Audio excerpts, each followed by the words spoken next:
In this video, we're going to learn about the light-dependent reaction of photosynthesis. So this reaction takes place on the thylakoid membrane of the chloroplast. So where this occurs is the thylakoid membrane, as mentioned before, and the inputs are water, NADP+, which is an electron carrier, and adenosine diphosphate, or ADP. The outputs are oxygen gas, NADPH, and then finally adenosine triphosphate. The main idea of this reaction is that the sun's energy is used to produce NADPH and ATP, which are needed for the Calvin cycle, and oxygen is made as a byproduct.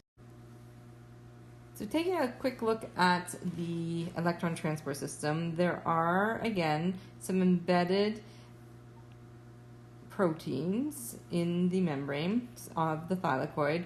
This part here is photosystem 2. So in this region, there's a cluster of plant pigments that are ready to absorb light that will hit it. And then over here is photosystem 1, also a different cluster of pigments that will also absorb light when light hits it. Photosystem 2 absorbs light at wavelength of 680 nanometers. So sometimes it's called P680, but we usually just call it PS2 for photosystem 2. And then photosystem 1 absorbs light best at 700 nanometers, so it's sometimes called P700, but we call it PS1. There is another embedded protein molecule called cytochrome B6F, and its job is to collect electrons that are being passed along.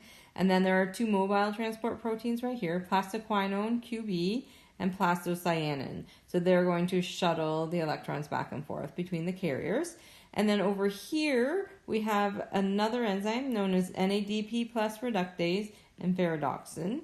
And then finally, ATP synthase. So if we take a look here too, out here is the stroma, so the fluid-filled space around the thylakoids, and in here is the lumen of the thylakoid, so the center region inside the thylakoid. So the first step that occurs is light hits photosystem 2, and it excites two electrons from photosystem 2, which jump to a higher energy level, and then those electrons get passed along a series of electron carriers towards photosystem 1 through redox reactions. So for steps 2, photosystem 2 is now oxidized because it's lost two electrons, and it will now split water to take the two electrons associated with water, and then oxygen gas is released as waste. And then through the splitting of water, protons or hydrogen ions start accumulating in the thylakoid lumen.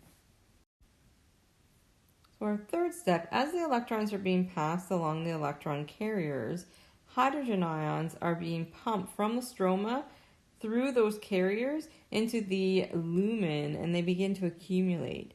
And this will begin to create a concentration gradient.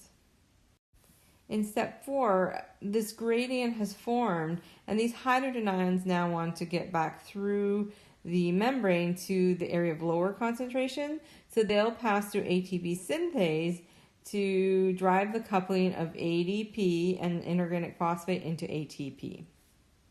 Now, while light was hitting photosystem 2, it was also hitting photosystem 1, and two electrons got excited here as well and jumped to a higher energy level. So now photosystem 1 is oxidized, and it will happily accept the two electrons that have been passed along from photosystem 2.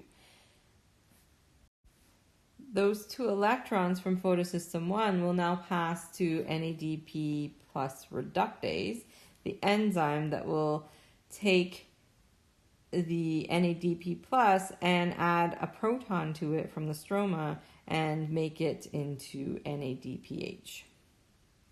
So that is the light-dependent reaction of photosynthesis. We sometimes refer to this as non-cyclic photophosphorylation.